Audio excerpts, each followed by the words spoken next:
പ്രിയപ്പെട്ട മമ്മൂട്ടി ചോട്ടൻ എന്നുള്ളത്. ഈ സിനിമയിൽ ഞാൻ ഒരു വാക്കേ സംസാരിച്ചിട്ടുള്ളൂ, രണ്ട് വാക്കേ സംസാരിച്ചിട്ടുള്ളൂ.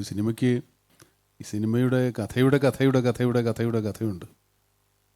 ഞാൻ സിനിമയിൽ വന്ന കാലത്ത് അന്ന് എനിക്ക് വുഡ്ലാൻഡ്സ് ഹോട്ടലിൻ്റെ അഡ്രസ്സിലാണെന്ന് നാനയിൽ എൻ്റെ മേൽവിലാസം കൊടുത്തിരുന്നത്.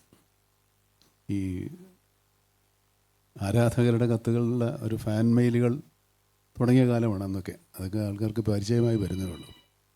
ഒരു ഔട്ട്ഡോർ ഷൂട്ടിങ് കഴിഞ്ഞ് ഞാൻ ഹോട്ടലിൽ ചെല്ലുമ്പോൾ ഒരു ചാക്ക് കത്തുകൾ ഉണ്ടാവുമായിരുന്നു എനിക്ക്. ശ്രീനിവാസൻ എൻ്റെ മദ്രാസിലെ നിത്യ സന്ദർശകനാണ്. ഒഴിവ് സമയങ്ങളിൽ ശ്രീനിവാസനാണ് കൂടുതലും കത്തുകൾ പൊട്ടിച്ച് വായിക്കാറ്. അപ്പോൾ ശ്രീനിവാസൻ്റെ കത്തുകളിൽ നിന്നൊന്ന് തിരഞ്ഞെടുത്താണ് പ്രിയപ്പെട്ട മമ്മൂട്ടി ചോട്ടൻ എന്നുള്ളത്. ആ മമ്മൂട്ടി ചേട്ടൻ്റെ കഥയാണ് ശ്രീനിവാസൻ പിന്നീട് മുത്താരംകുന്ന് പുയ്യോയിലെ ലിസിയുടെ കഥാപാത്രത്തിൻ്റെ, അങ്ങനെയാണ് ആ കഥ വരുന്നത്. അതാണ് മമ്മൂട്ടി ചേട്ടൻ്റെ കഥ. ഇത് വേറെ. ഈ സിനിമയിലെ കഥ പിന്നീട് ആ ആരാധികയിൽ, അന്ന് കത്തെഴുതിയ ഒരു ആരാധികയാണ് ഈ സിനിമയിലെ പ്രധാന കഥാപാത്രം. ഇതിനപ്പുറത്തേക്ക് ഞാൻ ഈ സിനിമയുടെ കഥ പറഞ്ഞാൽ അത് ഇംഗ്ലീഷിൽ പറയുന്ന പോലെ സ്പോയിലറായി പോകും. ഈ സിനിമയോട് സഹകരിക്കാൻ എനിക്ക് കാരണം ഇതിൻ്റെ കഥാതന്തു തന്നെയാണ്. പക്ഷേ ഇതൊരു വലിയ വിജയമാക്കി തന്ന എല്ലാ പ്രേക്ഷകരോടും എൻ്റെ ഭാഗത്തുനിന്നോട് ഒരു നന്ദി അറിയിക്കേണ്ട ഒരു ചുമതല എനിക്കുണ്ട്. അതറിയിച്ചുകൊള്ളുന്നു. കൂടുതലൊന്നും പറയുന്നില്ല. സിനിമ വിജയത്തിലേക്ക് കുതിക്കട്ടെ എന്ന് ഒരിക്കൽ കൂടി ആശംസിക്കുന്നു. എല്ലാവർക്കും ആശംസകൾ.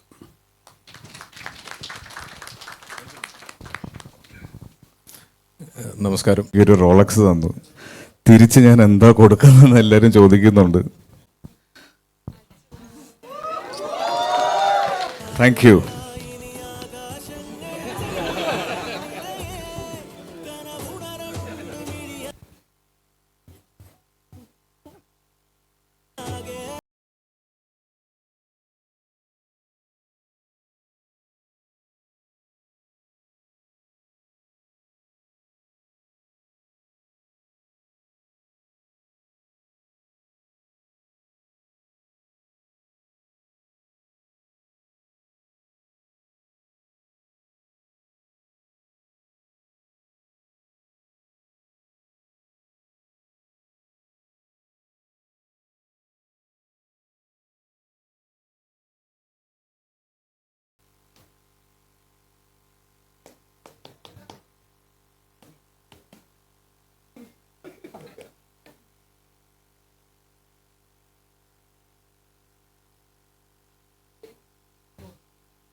കാണല്ലേ?